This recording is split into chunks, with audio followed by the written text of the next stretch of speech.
बोल जयकारा बोल मेरे श्री गुरु महाराज की जय। बोल साचे दरबार की जय। आज 30 जुलाई 2022 वार शनिवार। मैं आनंद सिंह अमृतवाणी सेवा ट्रस्ट एवं श्री हरिहर सत्संग मंडल की तरफ से अपना दैनिक सत्संग आप लोग के सामने प्रस्तुत करता हूँ। अमृत वचन। जब तक तुम सत्पुरुषों से प्रीत नहीं लगाओगे तब तक अखंड सुख प्राप्त नहीं कर सकोगे। तुम कहते हो कि मैं संसारी लोगों से भी प्रीत लगाऊं और अमर आनंद भी प्राप्त करूं। ऐसा नहीं हो सकता, क्योंकि अमर सुख तो सत्पुरुषों की संगति से ही प्राप्त होगा। सतगुरु का फरमान है कि ए सेवक, जिस प्रीत की गांठ तुमने हमसे बांधी है उससे हानि नहीं पहुंचेगी। जो प्रीति तुमने मन के कहने से कहीं और लगाई है उससे अवश्य हानि होगी। तुम अधिक बोलने वाले ना बनो। सदगुरु ने जो तुम्हारी सेवा नियुक्त की है केवल उससे संबंधित बातें करो, वह भी ऐसी जिससे आत्मिक उन्नति हो। यदि भक्ति करना चाहते हो तो मित्र संबंधी और संसारिक पदार्थों का मोह त्याग दो। यदि ऐसे नहीं कर सकते तो नाम मात्र का भक्त बनकर स्वयं को और संसार को धोखा मत दो। यदि मालिक के द्वार पर मान प्राप्त करना चाहते हो तो संसार के अपमान का धैर्य व संतोष सहन कर लो। हे मेरे मालिक, सब प्रशंसा आपकी है, फिर मैं क्यों अपने को बड़ा कहूँ। मुझ पर सदैव ऐसी कृपा करो जिससे दीनता का भावना मुझ में बनी रहे। पूर्ण सतगुरु संस्कारी अधिकारी आत्मा को अपनी कृपा से एक क्षण में उस पदवी तक पहुंचा देते हैं जहाँ हठ योगी आदि 100 पुरुष आदि 100 वर्षों तक कष्ट सहन करके भी नहीं पहुंच सकते। तुम्हारी आत्मा बलवान है या निर्बल, उसकी परीक्षा इस प्रकार लो कि यदि कोई तुम्हें अनुचित बात कहे तो तुम्हारे दिल को चोट ना लगे या कुछ प्रभाव ना पड़े। कठिन से कठिन बातें भी जब तुम सुनी अनसुनी कर दोगे तो बलवान कहे जाओगे। सत्य के लिए जितनी अधिक कठिनाइयां सहन करोगे उतने बलवान कहे जाओगे।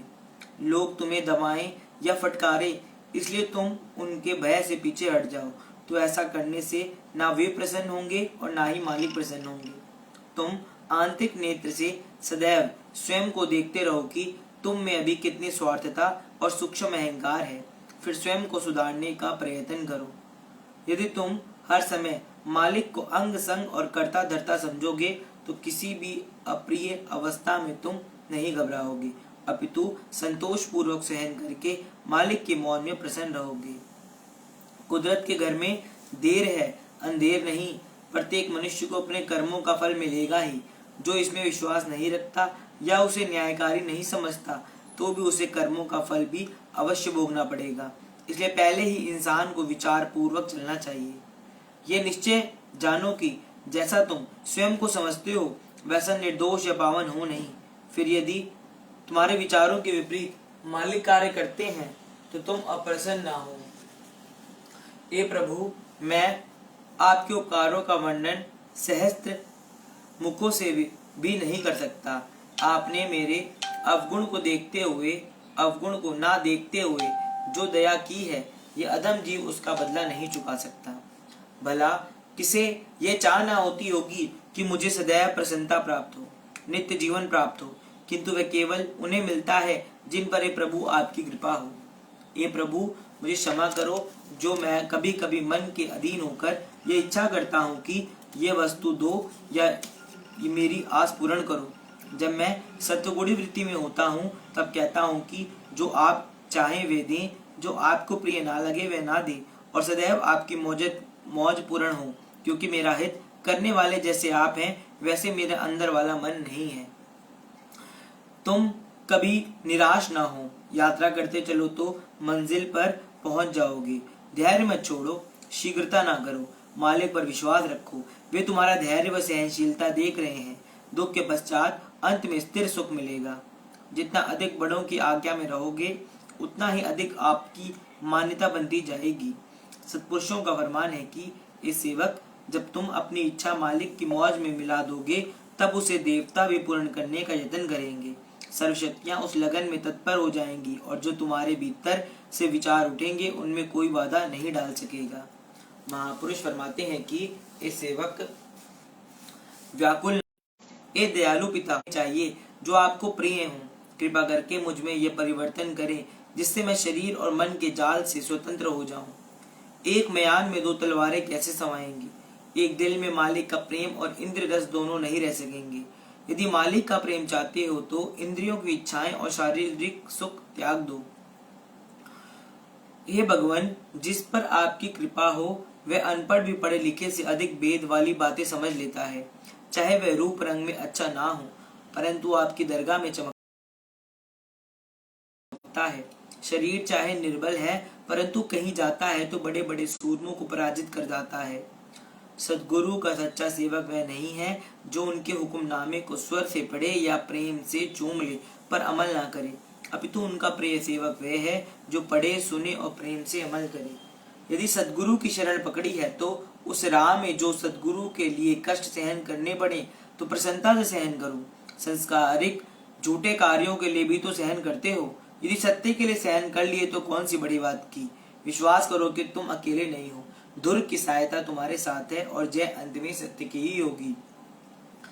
सदगुरु के वचन है कि ये सेवक, तुम जो कभी कभी शीघ्र दुखी एवं उदासीन हो जाते हो तो इससे यह प्रकट होता है कि अभी तुम में आत्मिक निर्बलता और इच्छाओं का त्याग नहीं किया तथा स्वयं को पूर्णतः समर्पण नहीं किया है। गई सो बीत गई, अब भविष्य में ध्यान रखो, तुम चिंता ना करो। सदगुरु शब्द के अतिरिक्त अन्य कुछ भी विचार ना करो। तुम जो कार्य वर्षों में भी नहीं कर सकते, मालिक एक पल में नष्ट कर देंगे।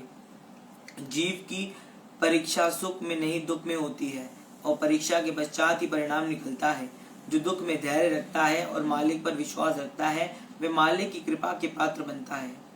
तुम्हारे पास यदि कोई सोच या चिंता आ जाए तो उसे अधिक समय ना ठहरने दो। उसी समय कोई सदशास्त्र पढ़ो या सेवा में संलग्न हो जाओ, नहीं तो ध्यान करो या मालिक की महिमा के शब्द उच्च स्वर में गाना प्रारंभ कर दो, अथवा मन के विचारों का बदला चिंता को शीघ्र वहां से भगा दो। बोलो जयकारा बोल मेरे श्री गुरु महाराज की जय। बोल साचे दरबार की जय। सत्संग दुख का कारण। सालों पहले गुमता गांव में रहने वाला एक किसान काफी दुखी था। वो अपनी जीवन की छोटी छोटी परेशानियां को लेकर उदास रहता था और अपने दुख के बारे में लोगों को बताता फिरता था। एक दिन उसे किसी ने सलाह दी कि तुम गौतम बुद्ध के पास चले जाओ, वे तुम्हारी समस्याओं का कोई ना कोई हल जरूर निकाल देंगे। उस व्यक्ति की बात सुनते ही दूसरे दिन वो किसान सीधे महात्मा बुद्ध के पास पहुंच गया। गौतम बुद्ध के पास पहुंचकर उन्हें प्रणाम करते हुए उसने बताया कि मैं एक किसान हूँ और खेती करके जीवन यापन करता हूँ। मैं यहाँ अपनी समस्याओं का समाधान लेने के लिए आया हूँ। दरअसल कई बार हमारी फसल अच्छी होती है तो कभी बिल्कुल भी नहीं होती। इससे मैं बहुत परेशान हो जाता हूँ। इतना कहने के बाद किसान ने आगे कहा कि मेरी पत्नी है और वो मुझसे बेहद प्रेम करती है, पर कभी कभी वो मुझे बहुत परेशान करती है। उससे मैं तंग आ गया हूँ और कभी कभी लगता है कि अगर वो मेरे जीवन में नहीं आती तो मैं कितने अच्छे से रहता। इस तरह वे अपनी सारी परेशानियां महात्मा बुद्ध को सुनाता रहा और वो उसकी बातें सुनते रहे। जब तक किसान बात कर रहा था तब तक गौतम बुद्ध एक शब्द भी नहीं बोले। वो बस ध्यान से किसान की ही बातें सुन रहे थे। परेशानी बताते हुए किसान बोलता है कि मेरा एक बच्चा भी है। वो है तो काफी अच्छा, पर कई बार मुझे परेशान करता है और मेरा कहना नहीं मानता। उसके ऐसे व्यवहार से मुझे लगता है कि वो मेरा बच्चा नहीं है। ऐसा कहते हुए किसान अपनी सारी परेशानी को बताता है। इस तरह किसान ने अपने जीवन का सब कुछ जो उसे सताता था और दुख करता था वो गौतम बुद्ध को बता दिया। अब किसान के पास उन्हें बताने के लिए कुछ भी नहीं बचा और उसका मन काफी हल्का हो गया। महात्मा बुद्ध से सब कुछ कहने के बाद वो उनसे अपनी परेशानियां के समाधान की उम्मीद लगा बैठा था। काफी देर तक गौतम बुद्ध के जवाब का इंतजार करने के बाद बेसब्र होकर किसान ने ऊंची आवाज में महात्मा बुद्ध से पूछा, क्या आप मेरी समस्याओं को लेकर कुछ नहीं कहेंगे? तब गौतम बुद्ध बोले, मैं तुम्हारी किसी तरह से भी मदद नहीं कर सकता। किसान ने महात्मा बुद्ध से ऐसा जवाब की उम्मीद नहीं की थी। वो उनका जवाब सुनकर हैरान हो गया। उसे अपने कानों पर भरोसा नहीं हो रहा था। उसने भगवान बुद्ध से पूछा कि आप क्या बोल रहे हैं? क्या आप मेरी समस्याओं का समाधान नहीं कर सकते? मैंने सुना है कि आप सभी को समस्याओं का समाधान करते हैं, तो मेरी समस्या का क्यों नहीं करेंगे? महात्मा बुद्ध इस बात पर किसान से कहते हैं, कि आपके जीवन में जितनी कठिनाइयां हैं उतनी हर किसी के जीवन में होती हैं और सबको अपनी छोटी समस्याएं भी बड़ी लगती हैं। आपके जीवन में कोई ऐसी समस्या नहीं है जो दूसरों को ना हो। हर व्यक्ति को अपने जीवन से सुख दुख का सामना करना पड़ता है। हम चाहे जितनी भी कोशिश कर लें लेकिन हमारे जीवन में सुख और दुख दोनों आएंगे ही आएंगे। कई बार हमारे अपने हमें बेगाने लगने लगते हैं तो कई बारी बेगाने हमें अपने लगने लगते हैं। सभी का जीवन ऐसी समस्याओं से घिरा हुआ है जिसका कोई समाधान नहीं है। अगर किसी के जीवन में से एक समस्या आ जाती है तो दूसरी समस्या भी आ जाती है। ऐसे में तुम एक समस्या का आज समाधान कर लोगे तो तुम्हें कल दूसरी समस्या का सामना करना पड़ेगा। यही जीवन का अटल सत्य है। बुद्ध की बातें सुनकर किसान को गुस्सा आ जाता है और वो उन्हें बोलता है कि लोग आपको महात्मा कहते हैं। मैंने लोगों से ये भी सुना है कि आप सबकी परेशानी दूर करते हैं, पर मेरी समस्या का निवारण करने के बजाय आप मुझे फिजूल की बातें बता रहे हैं। मैं आपके पास बहुत उम्मीद लेकर आया था, पर अब मुझे लग रहा है कि आपके पास मेरा आना व्यर्थ हुआ। मैंने जो भी आपके बारे में सुना था वह सब झूठ है। महात्मा बुद्ध का इतना कहकर किसान वहां से जाने लगता है। तभी उससे भगवान बुद्ध कहते हैं कि तुमने जो समस्याएं बताई हैं उनका मैं समाधान नहीं कर सकता, पर मैं तुम्हारी दूसरी परेशानी का निवारण कर सकता हूँ। बुद्ध की बातें सुनकर किसान हैरान हो गया और बुद्ध से कहता है कि मैंने जो समस्या बताई उसके अलावा मुझे कोई और समस्या नहीं है, और है भी तो मुझे उसका ज्ञान क्यों नहीं है। बुद्ध उनसे कहते हैं कि आपकी समस्या ये है कि आप नहीं चाहते कि आपके जीवन में किसी तरह की समस्या हो, खुद को किसी तरह की समस्या ना हो। ये सोच रखना ही दूसरी समस्याओं का कारण बनता है। आपको ये स्वीकार कर लेना चाहिए कि हर व्यक्ति के जीवन में किसी न किसी तरह की समस्या होती है।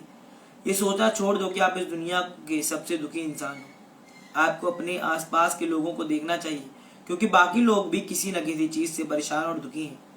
जीवन में सुख और दुख आकर ही रहेंगे, उसे कोई नहीं बदल सकता। बस तुम्हें दोनों ही स्थिति में खुद को काबू में रखना होगा। इससे दुख का असर तुम पर ज्यादा नहीं होगा।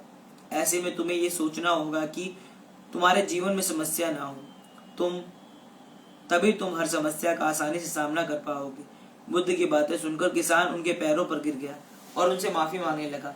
वो समझ चुका था कि महात्मा बुद्ध उससे क्या कहना चाहते हैं।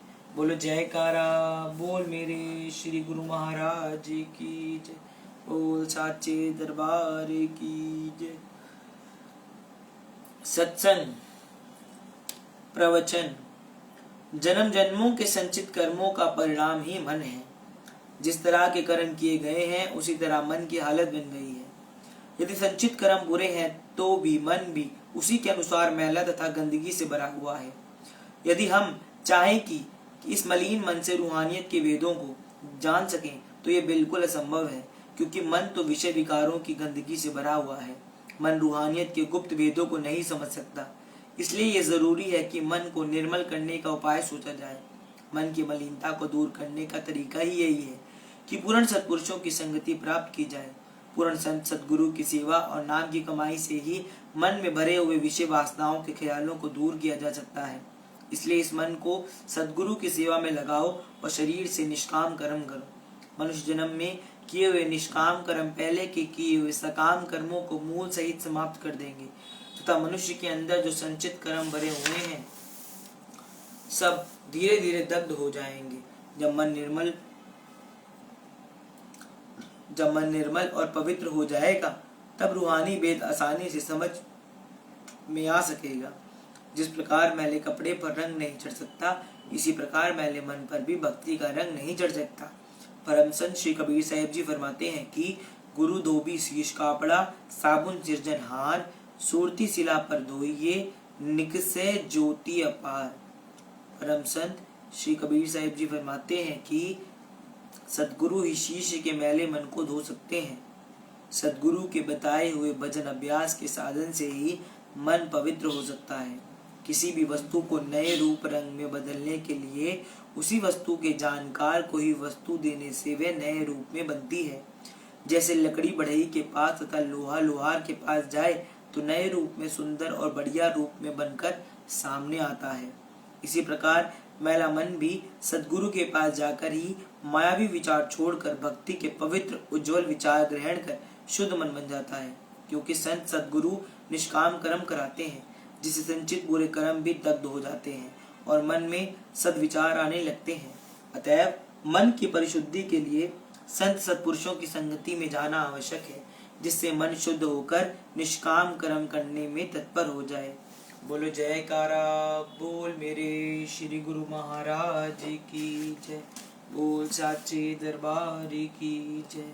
आज हम अपना दैनिक सत्संग यहीं पर समाप्त करते हैं। राम राम। जय सच्चिदानंद। सत श्री अकाल।